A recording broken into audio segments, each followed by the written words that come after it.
नमस्कार दोस्तों।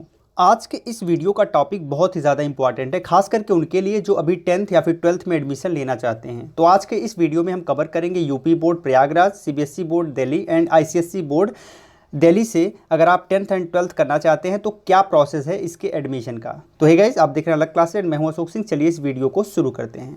हमेशा अपडेट रहने के लिए सब्सक्राइब करें और फिर बेल आइकॉन पर क्लिक करें। बेसिकली अगर आप 10th एंड 12th में एडमिशन लेना चाहते हैं तो यहाँ पर एडमिशन बेसिकली दो बेसिस पर होता है। पहला होता है मेरिट सिलेक्शन यानी मेरिट बेस्ड एंड सेकंड होता है एंट्रेंस बेस्ड। जब भी आप किसी कॉलेज में एडमिशन लेने जाते हैं तो आपको, अगर आप 10th में एडमिशन लेना चाहते हैं तो पहले आपको उसी कॉलेज में 9th में एडमिशन लेना पड़ता है, यानी कि आपको सेम कॉलेज में 9th में रजिस्ट्रेशन करवाना पड़ता है और उसी रजिस्ट्रेशन पर आगे आपका 10th उसी कॉलेज से होता है। ठीक है, तो यहाँ पर अगर आप डायरेक्ट 10th में जाना चाहते हैं तो फाइनली वो सुविधा अभी आपको नहीं मिल सकती। किन कंडीशन में मिल सकती है वो हम आगे डिस्कस करेंगे। ऐसे ही अगर आप 12th में एडमिशन डायरेक्ट लेना चाहते हैं तो वो सुविधा आपको जनरली नहीं मिलती है, कुछ कंडीशंस में मिलती है, लेकिन आपको सबसे पहले 11 यानी 11th में इनरोल करना पड़ता है। अब बात आती है मेरिट एंड एंट्रेंस बेस्ड। तो आप देखेंगे अगर आप यूपी बोर्ड से बेसिकली 10th एंड 12th में एडमिशन लेना चाहते हैं तो इसके लिए आपको एंट्रेंस देने की सभी जगह कोई ज़रूरत नहीं पड़ती। मैक्सिमम जो कॉलेज हैं, जो प्राइवेट कॉलेज हैं या फिर ऐसे बहुत सारे जो स्कूल्स हैं वो आपको डायरेक्ट मेरिट बेसिस पर, यानी कि आपके 9th के बेसिस पर आपको एडमिशन दे देते हैं, या फिर डायरेक्ट वो एडमिशन दे देते हैं, मेरिट भी नहीं कैलकुलेट करते हैं। लेकिन जो अच्छे संस्थान हैं वहाँ पर आपको एंट्रेंस देना पड़ता है। ठीक है, ऐसे बहुत सारे गवर्नमेंट संस्थान भी हैं जो आपको मेरिट बेसिस पर डायरेक्ट एडमिशन दे देते हैं या फिर नॉर्मल एडमिशन दे देते हैं, लेकिन ऐसे बहुत सारे संस्थान हैं जो आपसे एंट्रेंस टेस्ट लेते हैं, जो कि फाइनली आपको क्रैक करने के बाद ही उसमें एडमिशन मिल पाता है। तो ये यूपी बोर्ड में एक सामान्य सी बात है। जबकि अगर सीबीएसई और आईसीएसई बोर्ड की बात करें तो यहाँ पर आपको ज़्यादातर कॉलेज में एंट्रेंस देना ही पड़ता है और एंट्रेंस क्रैक करके ही आपका एडमिशन हो पाता है।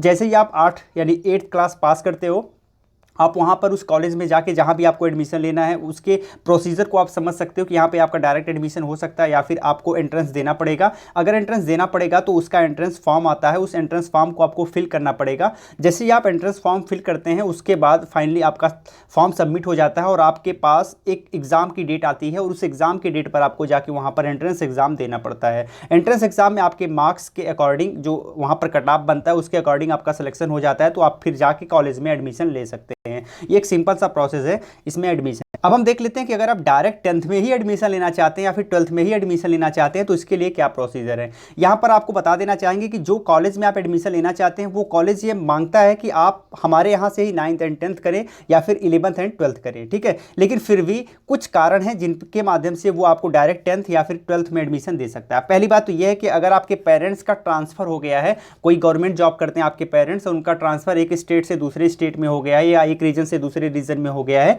तो इस बेसिस पर आपका यहाँ पर डायरेक्ट 10th में एंड डायरेक्ट 12th में एडमिशन हो जाएगा। लेकिन ये ध्यान रखना है कि इससे पहले आप 9th क्लास पास कर चुके हों और डायरेक्ट अब आप 10th में जाने वाले हों तभी आपका एडमिशन, या फिर आपने 11th किसी और कॉलेज से पास कर लिया और 12th में एडमिशन लेने के लिए किसी और कॉलेज में जा रहे हैं तो आप इजीली वहाँ पर एडमिशन ले सकते हैं। तो आपके पास एक बड़ा कारण होना चाहिए ट्रांसफ़र ऑफ पेरेंट्स का। यहाँ पर बताना चाहेंगे इससे रिलेटेड आपको डॉक्यूमेंट्स भी सबमिट करने पड़ेंगे, यानी कि जो संस्थान में आप एडमिशन लेने वाले हैं उन्हें यकीन दिलाना पड़ेगा कि एक्चुअल में ये कंडीशन बन रही है जिसके कारण उन्हें डायरेक्ट 10th एंड 12th में एडमिशन लेना है। दूसरा है शिफ्टिंग ऑफ फैमिली। मान लीजिए आपकी फैमिली अभी जहाँ रह रही है वहाँ से पूरी फैमिली शिफ्ट हो जा रही है कहीं और, किसी और स्टेट में या फिर किसी और डिस्ट्रिक्ट में, तो यहाँ इस बेसिस पर भी आपका admission direct 10th and 12th में हो सकता है। लेकिन इसके लिए भी रीजनेबल कारण आपको बताने पड़ेंगे, डॉक्यूमेंट्स आपको सबमिट करने पड़ेंगे। इसके अलावा अगर आप मान लीजिए आपके पेरेंट्स कहीं प्राइवेट जॉब करते हैं किसी एक ऑर्गेनाइजेशन में और उनका ट्रांसफ़र हो जाता है या फिर वो जॉब चेंज करके किसी और स्टेट में चले जाते हैं तो भी आप यहाँ पर डायरेक्ट 10th एंड 12th में एडमिशन ले सकते हैं। लेकिन इससे रिलेटेड भी आपको डॉक्यूमेंट्स वहाँ पर सबमिट करने पड़ेंगे। इसके अलावा अगर आपने कोई नया घर खरीद लिया है और वहाँ पर आप लोग शिफ्ट हो गए हैं तो भी आप अपने डायरेक्ट 10th एंड 12th में एडमिशन ले सकते हैं।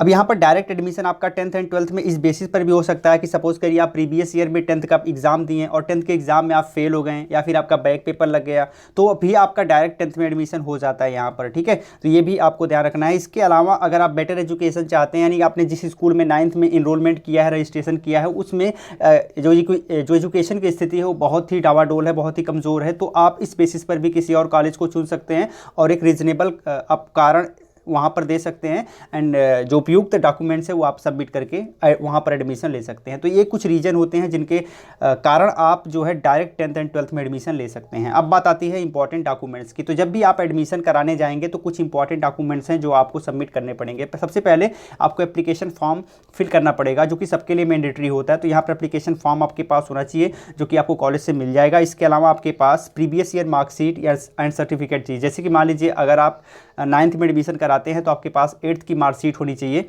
अगर आप 11th में एडमिशन कराते हैं तो आपके पास 10th की मार्कशीट एंड सर्टिफिकेट दोनों होना चाहिए और उसी के बेसिस पर आपका आगे एडमिशन होता है।